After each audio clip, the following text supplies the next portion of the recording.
জনগণের বিশ্বাসের খেয়ানত কখনো করেননি, করবেন না। রাজনীতিকে ব্যবহার করে কখনো অর্থ উপার্জন করেননি মন্তব্য করেছেন মির্জা ফখরুল ইসলাম আলমগীর।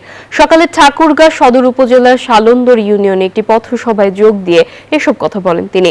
এ সময় আরও বলেন, নির্বাচনের সততা প্রায় পালিয়ে গেছে, তারপরেও সততাকে সামনে রেখে রাজনীতি করার চেষ্টা করেন।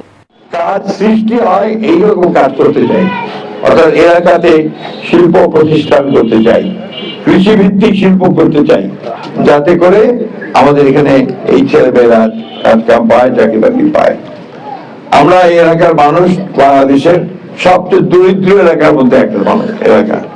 আমি আপনাদেরকে এইটুকু বলতে পারি, আপনারা যদি আমাকে ভোট দিয়ে নির্বাচিত করতে পারেন, আমি এই জিনিসটার উপরে সবচেয়ে গুরুত্ব দেব। ইনশাআল্লাহ এই বিদেশ এখন আমি ইনশাআল্লাহ আমরা ফল তৈরি করবো।